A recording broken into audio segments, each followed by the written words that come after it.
famous and da. But that was in 2008. 2008 that happened, and it went nowhere.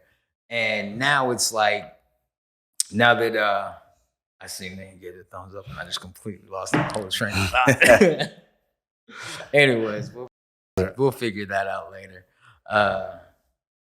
So, episode 2. Yeah, episode 2. What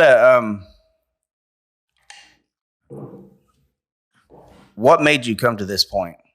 I mean, seriously, how did it start? What got you here? Like, tell me from the very beginning. I know you told me in when you were in prison.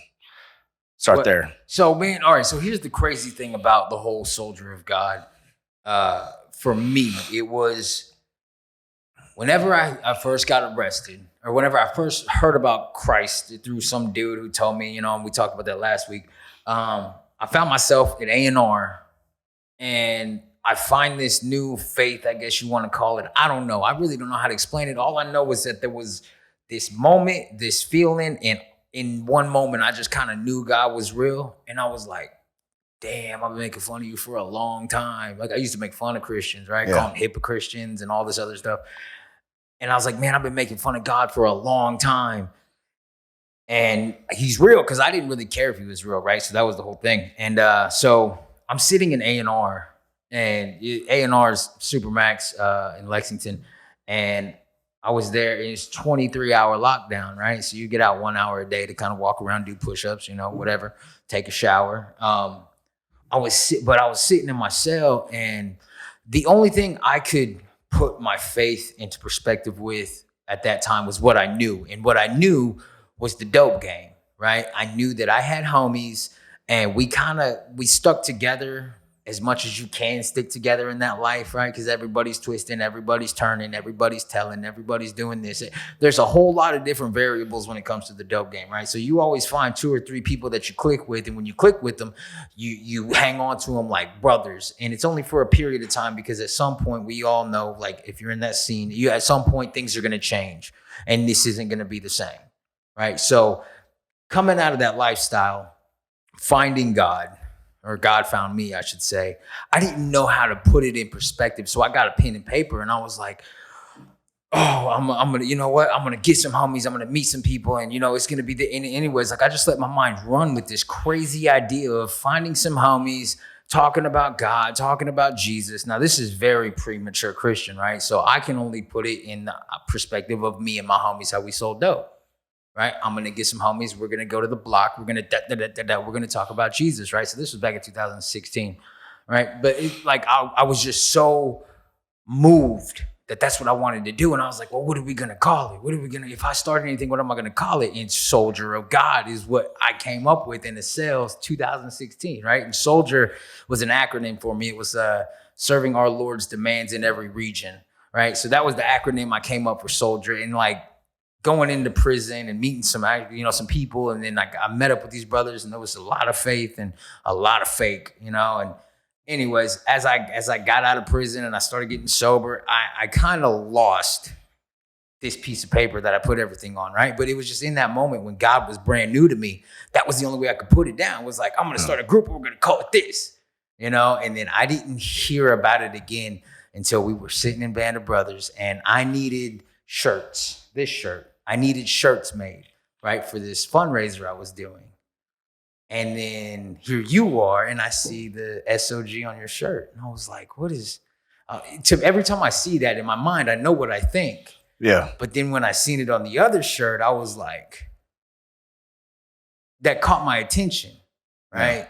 And it caught my attention because Soldier of God, I remember from the A&R sale on this piece of paper and the rules I wrote out and all, just kind of just real premature in my faith and just really just let my mind run because I was in prison. It's the only thing that could run, Yeah. But, I seen your shirts, and that's when I was like, hey, man, who are you? Nice.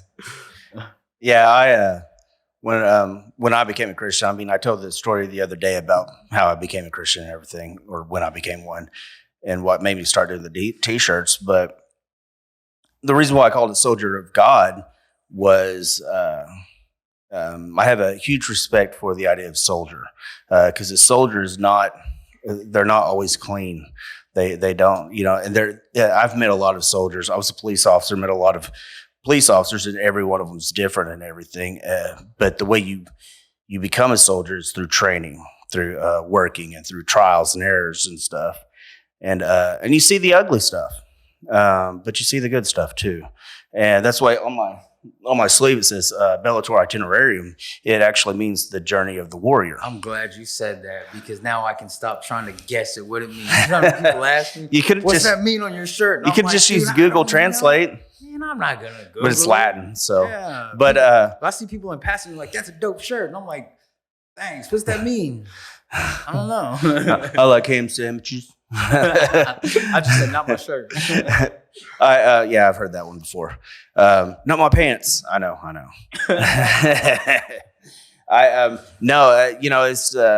It's if you want to be that warrior over there, you want to be that strong man, that whatever it is. You're not born that way. Nobody is. I don't care what anybody says. Nobody's born a Christian. Yeah. Otherwise you're just born into a religion. Yeah.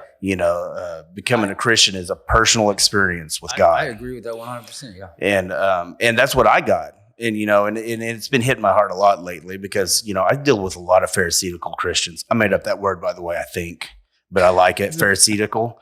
Man, I've had to delete a few of them on Facebook. Because they just want to damn me to hell because I said a cuss word, and I'm like, this is my walk. I didn't become a Christian because of you, it's because of God. But anyway, so Soldier of God came to me like that, and it just stuck. I couldn't get it out of my head. It just stuck there, and I had to do it with my shirts. And then it's funny. I went to Band of Brothers because I met the guy who runs it, and he invited me to Band of Brothers. And I went the first time, and it was good and everything. It did a lot, but I wasn't going to go the second time. I was not going to go. I said it was too emotional. I'm not that type of guy. Next thing I know, I'm sitting right in front of the parking lot. I'm like, why the hell am I here? And then I go in there, and then Kellen tells me he tells them he's not going to be in my group, my platoon. He said put him somewhere else. And I'm like, crap. So they send me over to this group. You have one guy that's missing a leg, that's cantankerous. You have one guy that looks like he's a Poindexter liberal. No offense to anybody, but I'm not. You have this other guy that, looks, like 200 pounds overweight. You have this other guy that looks like he just came out of Bible study, which by that way, the guy that looked 200 pounds overweight, I think he's lost over 100 pounds now. Are you talking about our platoon? Yeah. I was talking about from the first time. No, this is the second time. Dude, yeah. And then this guy I ain't gonna lie, man, our stuff was dope. Then there's this guy that looks like he came straight out of prison yesterday, and I'm like, crap. So I sit down, and then we start talking, and then I remember I'm talking about Christians converting and how non-believers can smell the conversion on Christians. And then I saw the look in your eye. It was like, you're like, what the hell? Well, because I was looking at that shirt. Yeah. We're sitting there, and so we connected and everything. And then, we kept going through the t-shirt thing and stuff like that. At that point, I'd been trying to work on a podcast for a while, but I'm not very good at monologues. And then I was sitting there thinking, and then it just came to my mind. Navajo's going to do it. I was like, what? It wasn't even a question. It's like, this is going to happen. So, if you remember, I didn't ask you. Yeah. I said, you're going to be in this podcast with me. Yeah. Because people need to know that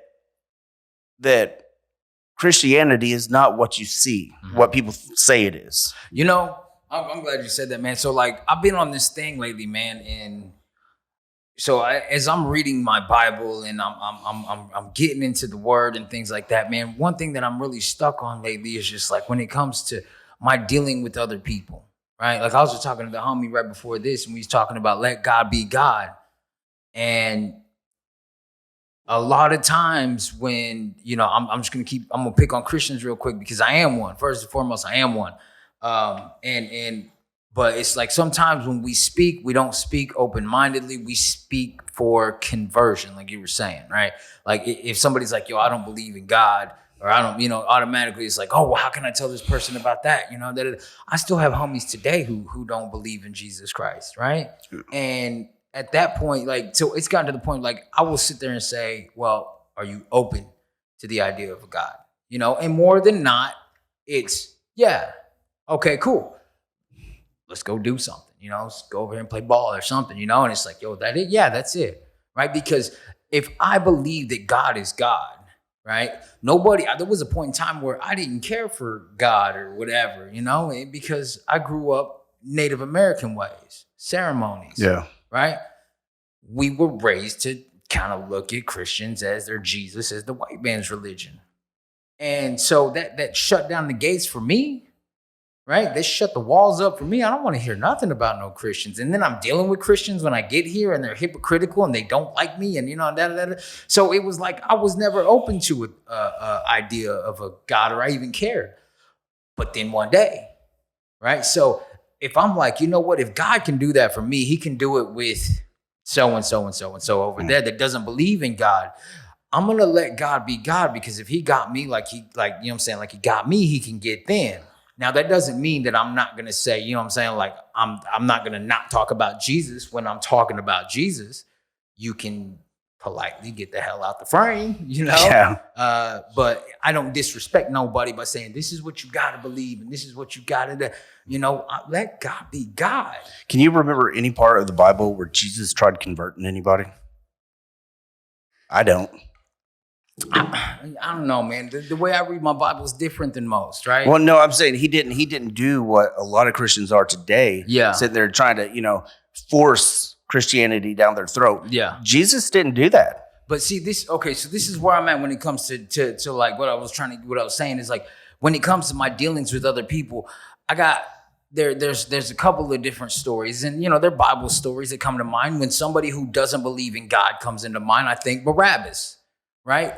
Jesus gave his life for Barabbas, like how Jesus gave his life for all of us in a way. Jesus actually gave his life for Barabbas, right? There was a trade-off. Like, yo, we want that guy, let that guy go. And Jesus, but you got to think, if he's the Son of God, he is the Son of God. He is God. He said, okay, I love Barabbas. Let Barabbas go, right? There's no record of Barabbas turning around and saying, God, I owe you everything. No, he just took off. There are some people who will never turn and believe in God. There are some people who think what I talk about is completely ridiculous. Hey, that's cool. I love you anyways, right? And then you got the other side of the spectrum, which you was talking about, the Pharisaical Christians, right? You like that word, don't you? But at the same time, when I think of that, I'm thinking about the parable where he talked about the prodigal son, right? So the prodigal son was a story about the little brother, but it was meant for the older brothers who were the Pharisees in the room. Now, I got to remind myself at times, like, God loved Pharisees. Jesus loved the Pharisees, or he wouldn't have tried so hard like he did with them, right? Yeah. And like when I read my Bible, that's how I read it, right? Like, and so it's like when I kind of keep that in perspective, the very radical, you gotta believe I'm shoving this Bible down your throat person, to the most atheistic 666 Lucifer shit I always see on my Facebook page. You know what I'm saying? Like everything in between that. I'm meant to show respect. I'm meant to show love. And the only way that I can show love is by showing respect. Yeah. And I keep that in mind when I'm dealing with people. And if I can't, I just don't deal with people, bro. But there was something, man, I was wanting to ask you. So being a cop, right? How long was you in the 11 years. 11 years chasing my down. My bad. I'm trying not to cuss so much. It's all right. We got a beep button. I just damn near spit on. Yeah, I know. Ain't got a beep for that. About to give me COVID-19 or COVID 2020. So, anyways, being a cop, how did that affect your belief system? Right? Because you've had to have seen some crazy stuff. Yeah. You've had to, like, I know cops who have said, it's hard for me to keep believing in a God with, cops, firefighters, ambulance workers, you know what I'm saying? So how was being a cop, how did that affect your belief system at the time, or whatever?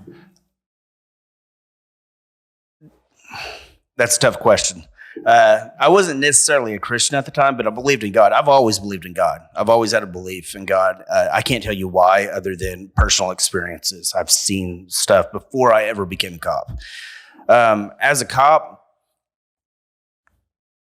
it was tough because you saw people that were hopeless. It's one thing being in a rough situation. It's another thing being hopeless. And I didn't look from a Christian perspective, so I can't really answer as if I was a Christian at the time. But I will tell you, it made it where I didn't trust the Bible because I don't trust people. People lie a lot. In fact, I trained more in the behavioral analysis part of law enforcement. That's what, a lot of guys get into the drug scene, stuff like that. I was more interested in the psychology, interrogations. I went through a lot of interrogation schools. And so I didn't have trust in people. I'd see these Bible thumpers and stuff sitting there trying to preach and stuff. And I'd turn around and see them, molest a child, do stuff like that. And I'm like, I believed in God, but I'm like, this Christian thing, I was like, I don't know about that. I said, that sounds like it's man-made to scare people, to make them follow something. But I actually read a good book. It's called Cold Case Christianity. This homicide detective, pure staunch atheist, broke down, decided to investigate the Bible. And what he had done is, when you investigate, as an investigator or detective, you are not looking to find whether somebody's guilty or innocent. You're just looking for truth. You follow the evidence. And he actually found that it was true. And if you know the books, a lot of them would differ a little bit. Mm-hmm. Well, that's true to life. If people are telling the same story, they're lying. Mm-hmm. Because we all have different perspectives. I like when you said that. Yeah. Yeah. So, you got to expect some differences and stuff, but it actually made my belief in God even stronger, though. My belief in Christ wasn't there just because I didn't trust people, and the people were the ones who were telling me about Christ. God was my experience. I'd seen things that I saw a guy jump out of a 2-story window, land straight on his head. And I went up to him and said, "You okay?" He said, "I wanted to kill myself." I was like, "Do you now?" He said, "Nope." I mean, you saw some weird stuff and everything, but you saw people that shouldn't have lived, and but no, it brought me closer to God and further away from Christianity, just because of liars. I mean, I know I repeated that several times, but it's true. It's just, but if I was a Christian at the time, I probably would have understood it more, to be honest. Think so? Yeah, I would have gotten it a lot more, because I would have realized that we have a lot more control over our own lives than we think we do. Yeah. But as what I've discovered about a lot of Christians today, though, is that they want to control God. Yeah, they put God in this little bitty tiny box, and they believe in God, quote unquote, but yet they don't believe that He is all powerful. They say He is, but it's like people have been on this kick about me saying, because I have that shirt that says Jesus is a badass, and tell me, oh, it's wrong and stuff. 95% of people say it's great, but that 5% will sit there and tell me basically I'm wrong, and that's slandering Jesus and stuff like that. But if you believe in the Holy Ghost, don't you believe that He would tell me whether it was right or wrong? Mm. That I'd be convicted. I prayed about it, and my personal self didn't want to do stuff like that, like my "Don't Be a Dick" shirt. Yeah, but I love that shirt. But something told me is that everybody hears, just like interrogation. One of the first rules of interrogation that you learn is you've got to make the person feel not like what they did is legal, but it was okay. It's normal. And if you don't make somebody feel relative, then you can't talk to them. Mm-hmm. And that's the purpose of my whole company, is I'm talking to that guy over there, that girl over there, that all these Christians push them away because you will never be good enough to fulfill what they want. Like I'll always cuss. Maybe I'll quit one day. You know, I find I cuss more now than I ever did, just because people judge me for it. But how can you talk to somebody if you're speaking a different language? Yeah. You know, you can't talk to Trailer Park Joe the same way you talk to the mayor. It's just not going to happen. Yeah. You know, and that's what's crazy, man, because all right, so jumping back into the BOB thing where we met, I remember like that first time we sat down. And just let me clarify real quick. So the Band of Brothers was a discipleship group that we were both in. Yeah. Right. And you know, I mean, I love the guys. Yeah. You know? But so that's what there was, right? And then after that first night, I didn't want to go. I didn't want to go because at the time, like, you know, I'm in recovery, right? So I was in a lot of meetings. I shared meetings. I have sponsees, you know, and I got guys who call me, so I'm accountable to a lot of people, you know, and I have a sponsor. So it's like at that moment in time, I was getting so worn out. I'm just spread thin with trying to go here and talk that and talk this. And the last thing I need is another hour-long session where I'm sitting down talking about God in a circle, you know, and I really did not want to go. I went because I had a brother of mine who I seen in the rooms of a 12-step group. I met him and we had a conversation out back. And he was like, yo, we're wrapping up this one, but another one starts in like 3 months. Are you willing to go? And I was like, at first I was like, I told him at that moment was like, yeah, just because I don't like telling people no. So I was like, yeah, you know, yeah, I'll go. And then 3 months rolled by and then he's shooting me a text and I'm like, and he's like, hey man, are you going to come to the thing? And I was like, shit. Yeah, I'm going to be there only on integrity, right? The only reason I was going to go was because I told him I would go and I was just going to go to one and I was going to dip out, right? Yeah. But then they have the circle thing, you know, and I ain't going to get into too many details. But after that first one, I was like, maybe I'll stick this one out and see what it's like. Because the only thing I've completed is a prison sentence, right? I didn't finish high school. I didn't even finish getting my GED. I didn't get that when I was in prison. So I was like, yeah, I'll stick this one out. And then I met you. And then after that first one, we sat outside. Remember when I got that shirt from you? Yeah. That Don't Be a Dick shirt. That's my favorite I think shirt. our first conversation, I told you to quit being a pussy. That's exactly what it was, right? Because I didn't want to do nothing. I was just there, right? And it kind of kicked me into gear. We got to talking about everything. And so the way that I look at it now, looking back on it, right? We've had practice doing this. Yeah. Right?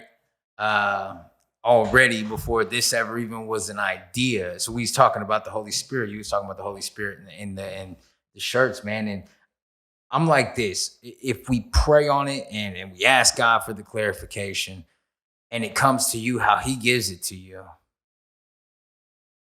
it's really, who cares what anybody else thinks about it, right? That's why like I had to like kind of step back from social media because just like a lot of people, it consumed me. Yeah. You know, it consumed me. It got me to a point where I couldn't do anything without having to put it on Facebook. And I felt convicted one day whenever I bought my brother a washer and dryer. And this is probably, anyways, this is gonna kind of mess the whole reason up why I did it. But it was the whole reason I bought my brother a washer and dryer was because I was gonna post it, right? But then I felt convicted, and it was like, if there was nobody to tell, would you do it? Would you still do it? And I never felt it so bad, man. And I was like, you know what? I didn't post about it. I didn't say nothing, you know? And until right now, I've never publicly, you know, for me, it's a big deal because this was the first time I was like, I'm going to help somebody and not be like, check this out, you know? Yeah. I'm going to go out here and do this and not be trying to, you know. You wanted people to see that you were changing, that you're a good person. Right. But see, the thing is, if I'm helping out of selfish reasons, are you really helping? Am I really helping? You know, and that was the thing with social media, bro. I had vanity walking around in my pocket, right? Yeah. I got unfaithfulness. I mean, dude, I've never had a faithful relationship with anybody. No, I remember this conversation. Yeah, and it really, it tears me up, right? And so to the point that like I walk in celibacy, right? And it kind of trips people out too because it's like, yeah, I try not to, I mean, I'm not perfect by any means. There are conversations that kind of go a little far and I shouldn't let it. There's situations I still have over here that I'm trying to figure out. But where I'm at right now, it's like, okay, I have to tell myself no. And Facebook was one of those big things. I didn't actually get back on it until we did this first episode last week, right? And already I've kind of found myself sharing this again and doing, so I have to be careful with that cell phone. Yeah. Because then I get to trailing off into inboxes I shouldn't be, or this chick is like, what's up? And I'm like, what's up? Yeah. It's just all bad. I don't know why I went in that direction. It sounds horrible. A bunch of girls texting you. That's bro, awful. you know what's crazy? You're single, right? Yeah. That's so awful, I swear. But the thing is, it's like this, bro. I could never be faithful to anybody because my mentality has always been, I can, I will. Yeah. And that caused a lot of problems. You got to learn self-control. Because what if you find that one person that you can't live without? I had a buddy who's passed away now, but he had that issue. He'd find the perfect woman, but he was always finding somebody else to mess around with, and he would screw up every single relationship. And he couldn't find happiness because he did not learn how to say no. Yeah. Like me, I've never cheated on anybody, but I have wandering eyes. Yeah. My wife knows. I look, I'm like, it's just not gonna. The first time me and my wife would go on a date, for our first date, and she tells me that she's a jealous person. I'm like, well, you're gonna have a horrible time with me. I was like, because I will always check out other girls. However, I will not cheat on you without your permission. Is that why you carry around your little pocket anal bead? Yeah. I had to bring it up, bro. I told you I was gonna bring it up at one point or another. I'm right out the gate. I always carry a gun. And you gotta get that on camera. That way people know what it is. It's a pocket anal. It's for protection. A glass breaker. So whatever you want to call it, it looks like a anal plug. Whatever. Anyway, speaking about that, explain the candy bar on the cot. Candy bar. So he asked me earlier what it means to have a candy bar on your pillow. It's 2021, right? Yeah. I don't think anybody actually leaves the candy bar on the pillow. Not anymore in prison. What did it mean, though? I don't think so. The candy bar. They still do that in a video. So they have a video, right, where this big dude goes up to this little guy, and it's his first night in prison. He leaves the candy bar on the pillow, right, and it's supposed to signify that if you take that candy bar, now you owe this man, and if you ain't got no money to pay him because you just here, how are you gonna pay him? So a little girlfriend for the night. And so the dude kind of I don't want this, and throws the candy bar, and it's like, do not take anything from other inmates. And it's funny because even when I was in prison, at least where I was at, the whole dudes trying to cut with other dudes, it was like, no, man, I learned respect in prison, right? The violence was very real. Yeah. We had one night, man, we had this a fallout, right? And it was the neighborhood Crips and these native dudes, right? And this is the first time ever, right? I'm in there, I'm reading Bible, going to school, not really getting into any much of nothing, trying to stay out the way. But when that happened, at that point, it don't matter what I'm trying to do. Not everybody's like, oh no, we're not gonna touch that one. No, they're like, yo, he's native, you better get him, right? Yeah. And so this riot happened, man. And a prison riot is basically like one big mosh pit, right? Only everybody's trying to kill each other.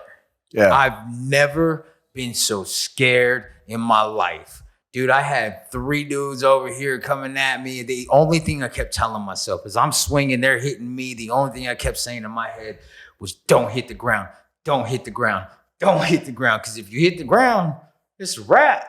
You got all these guys trampling around. They're going to start kicking you. They'll put feet on you, right? So that's the only thing I kept telling myself was don't hit the ground, don't fall down, don't fall down, don't fall down.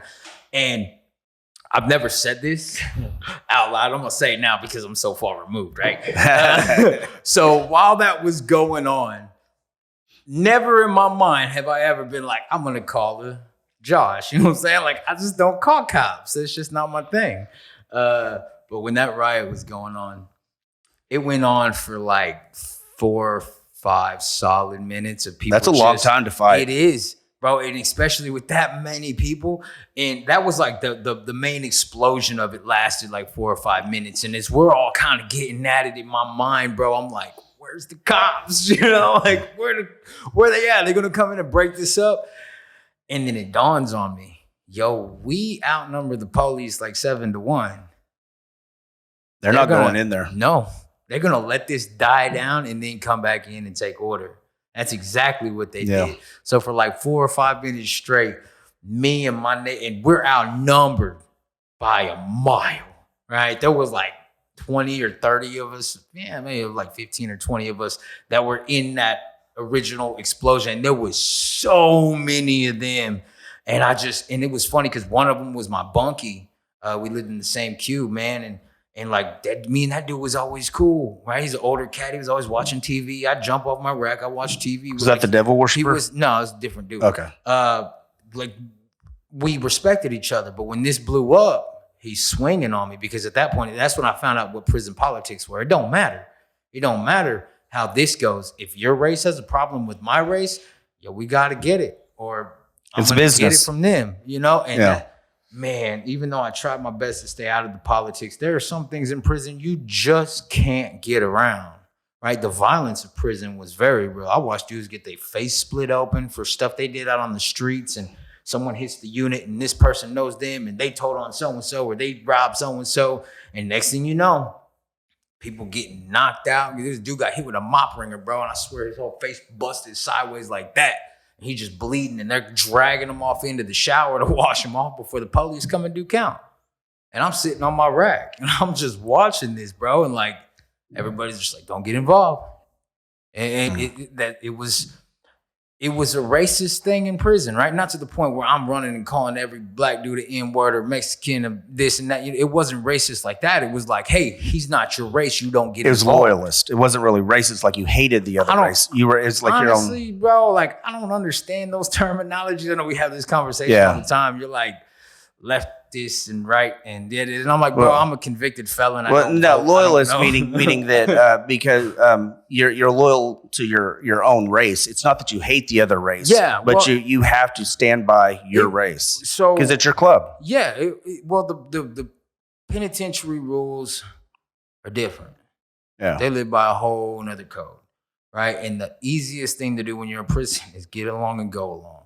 Right. It's not that I don't like this people or I don't like that people. Hey, if my people are bucking with those people, I got to run with them because whether I like it or not, like I'm in that car, right? Yeah. And this is crazy because so whenever I was in prison, I started a Bible study, right? And it just kind of happened. And there was people of all kinds of races that would come up. And it didn't matter, right? With something like that, no one's tripping. Only people time are tripping is when everybody's tripping on each other. Then it's like, no, you can't. It's some childish stuff, really. Anyways, I'm having this Bible study, and I have there's all these people that come up, and they're like, at first, everybody's like, hey, is he hiding behind his Bible and yada yada yada yada, and this is going on. And in Navajo, you call me Navas. Navajo's what they call me on the yard. They were like, yo, Navajo's hiding behind his Bible. He ain't really about to get down and da da da da da, right? And it's only because I wasn't making a lot of noise. I really wasn't trying to get off in much. I was trying to stay out the way. Anyways, I remember one night I was having a Bible study, bro, and then this cop come up to my table and he asked me, he said, hey, Navajo. He said, man, my wife's like 9 months pregnant. She's about to pop anytime. He was like, tonight, last night was kind of rough. And he was like, would you mind praying for her or keeping her on your, and I was like, yeah, absolutely, man. What's your name? He told me his name. And I shook his hand and I prayed for him right there, Yeah. To me, it was just me helping somebody else out. Well, the homie who seen it, right? And he was down there and he was like, oh, Frank shaking hands with a cop. Now you got to see how that looks like on the inside. And that stirred some things up, right? But there's always a rule of respect when it comes to dealing with people, when it comes to people in the Bible. You just don't put your hands on the man of God, really, you know? I mean, as long as he ain't stirring up nothing, and I wasn't. But the word got around in my car with my brothers that I'm hiding behind my Bible, that.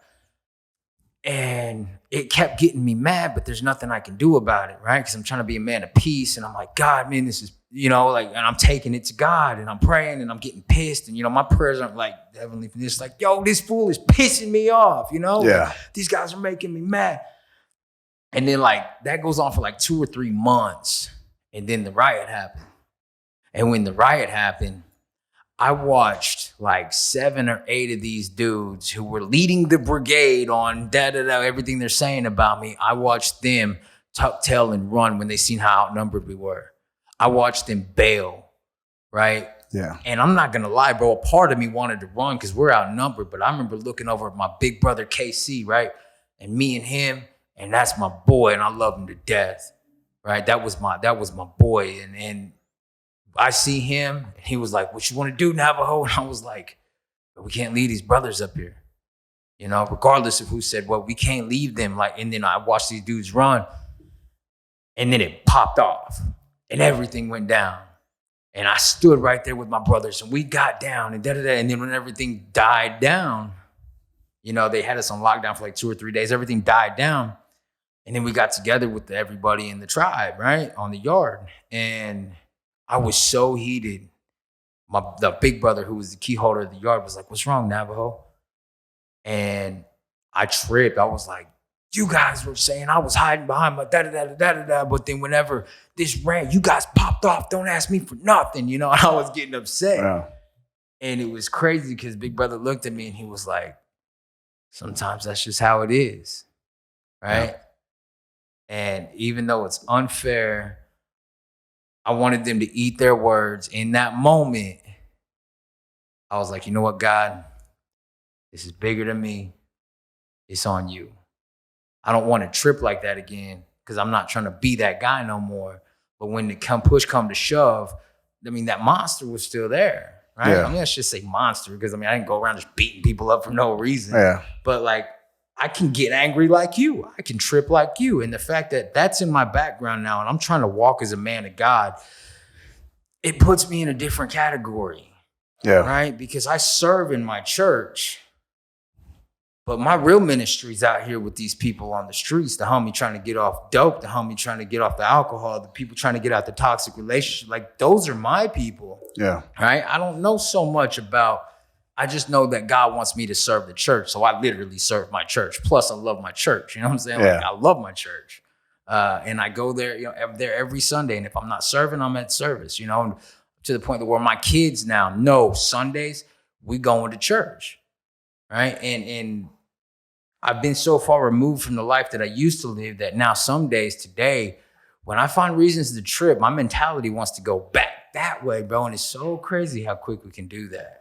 How quick we can just kind of grab that old mentality and run it to the left because 1 or 2 people piss us off, right? Get kind of nearsighted.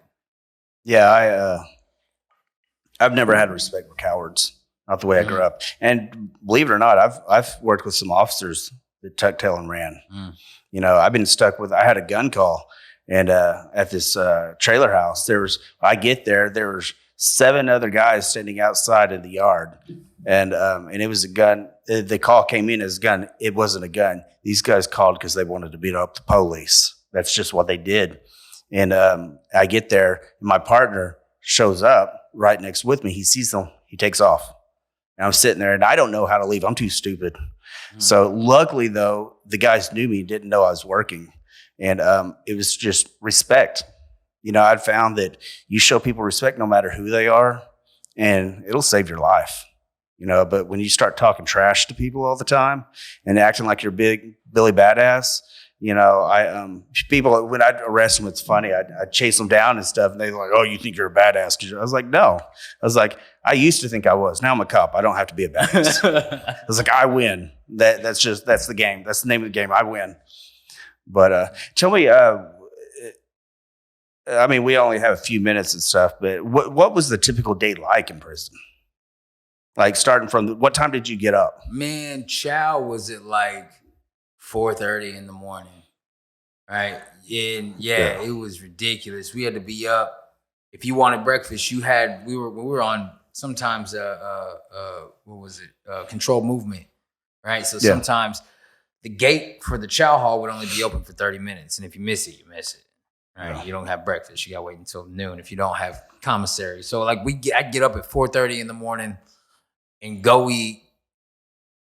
And then, you know, at that point, after you go outside and it's cold in December, it's hot in July, you know, you're up, right? And you just kind of sit there and do nothing. Wow. Watch TV. I mean, it's crazy because on the yard that I was at, from 8 to 5, just like any regular business day, you had to be doing something. Everybody on the yard had a job, whether it was cleaning this part of the cell, that was your job, you were an orderly, or you could go to school, you could work in the chow hall, you could do, you know, I ended up going to school where I was only required to go like 8 hours. I went 8 hours a week. Right, and I still almost didn't finish it because I hate sitting in class, bro. I just can't stand sitting in class. Anyways, so like I ended up doing that. And then, you know, after 5 o'clock, they open the yard up. You can go work out. You can go to the chapel. That was the coolest thing, man, was like I kind of drifted towards the chapel, and like they would have Sunday movie days, and, you know, like preachers would come in from, you know, in the world and talk to us. I met this one old dude who was a preacher, and he was like in this bad motorcycle wreck, man. And he was talking about how when he first started preaching again after his wreck, he would try to take notes. And this was like the most beautifulest example of the Holy Spirit that I could think of. And I still to this day is like, so this man, whenever he goes to preach a sermon, he doesn't prepare. Yeah. He will ask somebody for a verse, anybody, and they'll give him a verse. And he'll do a sermon off of that verse, right? Oh, wow. Only off of the knowledge that he knows, along with the Holy Spirit's influence. And this man was good.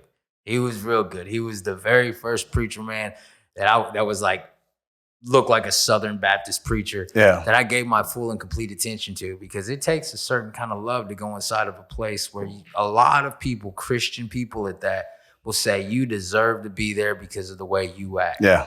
You know, but for someone to come in and say, you know what, man, because Paul wrote most of the epistles from prison. Yeah. And it's like we kind of get short, you know, or what's the word I'm looking for? We kind of just forget, you know, like, hey, wait, we got half our New Testament from a man who was in prison. 2/3. Yeah. He wrote 2/3 of the Bible. Yeah. You know, from in prisons. Yeah. Right. And when I found that out and I was in prison, I felt like I knew Paul. Yeah. Remember, he was Saul before that. Yeah. I mean, he was the Hitler of his time. Dude, I got so much I can say on Saul, Paul. Yeah. You know, we don't have enough time to go into it. No, we don't. But Saul is my guy. You know? Yeah. But it's funny because reading his writing in prison, and you know he was in prison when he wrote it, it puts it in perspective. It really did. You know, when he's writing Philippians and he's saying, thank you, you know, and I am free, you know, and this, and it's like, yo, dude, you're locked up. Yeah. But it's amazing how God set me free behind prison gates, you know? So it's like, man, I really related to that. And that's what it took for me to get opened up to the word. And that's when I started reading it for myself. Yeah, it's, you know, that's good. That's good stuff. I mean, a lot of people don't know freedom is it's a spirituality. It's a mindset. You know, it is. No matter what you can be locked in chains by just doing your work. I've seen more people that were imprisoned by their life than people that were in literal prison and jails. I mean, I worked in a jail. You know, that's how I got my start. And it's just I saw some people there that they're free than, you know, and that really did, you know, find Jesus. You know, I'd say probably 1 out of 200 people actually found Jesus when they were in jail when I worked there. Most of them found jailhouse Jesus. You know, they found Jesus whenever it, you know, got them out of their pod, got them to talk to people and stuff. They make their little crosses off of their blankets that they tore up. But I did that, bro. But then as soon as the guards and everybody walked away, they're sitting there beating the crap out of somebody, stealing something. But anyway, we're gonna have to wrap this up and stuff. Good talk though. Till next episode. Covered in blood, you could try to wipe away the pain, Yeah, it's coming